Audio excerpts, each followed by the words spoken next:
When Audi South Africa offered us an SQ5 for a long-term test, obviously we couldn't say no. It was one of the models that introduced the range back in 2017, and driving it for the past 12 months has been our digital editor Ryan Bubear. Ryan, tell us what we need to know. Well, I think with any performance SUV, the heart of it all will be the engine, and here we've got a single turbo 3-litre V6, 260 kilowatts, 500 Newton meters, and 0 to 100 in about 5.4 seconds. Okay, not bad. Well, let's take a poke about inside and see what options this thing's been fitted with.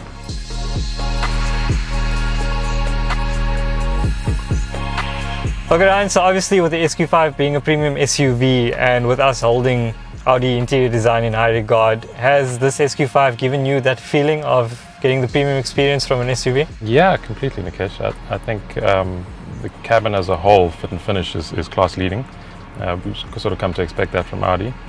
This SQ5 has still got the previous generation MMI system linked to a 8.3-inch screen, which I actually sort of prefer to use on the move rather than having to fiddle with the touchscreen. I prefer the MMI.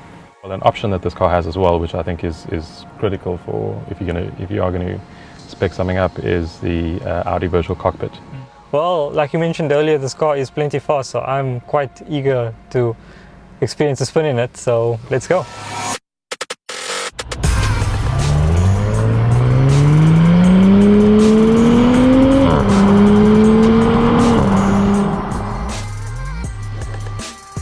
So Ryan, we know this car has a 3-litre V6, and while that's fun for performance and stuff, I imagine you sit in traffic quite a lot with your daily commute. How's the car been with dealing with that? Yeah, no, definitely very easy to use on an everyday basis. I think one of this car's key strengths is dual personality, so you can switch from comfort mode when you're sitting in traffic, and then when the road does open up, into one of the more dynamic modes, and it changes its personality. So on an everyday basis, it's very, very easy to live with.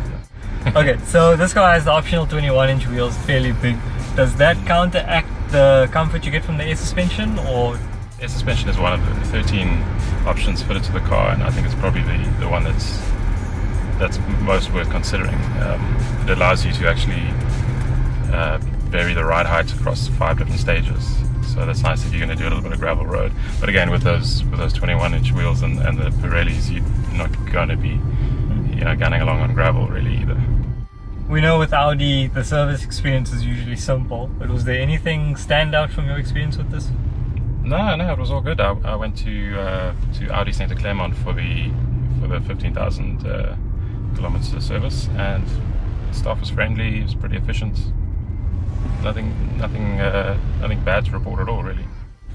So it sounds like your experience overall has been great, but have there been any not so great stuff with the SQ5? Yeah, I think besides the fuel consumption, I think that's the one major fault that we could maybe level at SQ5. Besides that, the buttons for the air suspension in the boot that allows you to raise and lower the rear of the vehicle to make it easier to load things and unload things. The buttons have a couple of times have sort of popped out of their housing.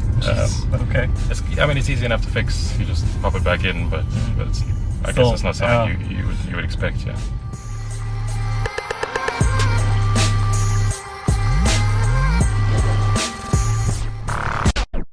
Okay, so Ryan, every day obviously is a special occasion in the SQ5, but for someone thinking about buying one, what should they take away from your experience with it?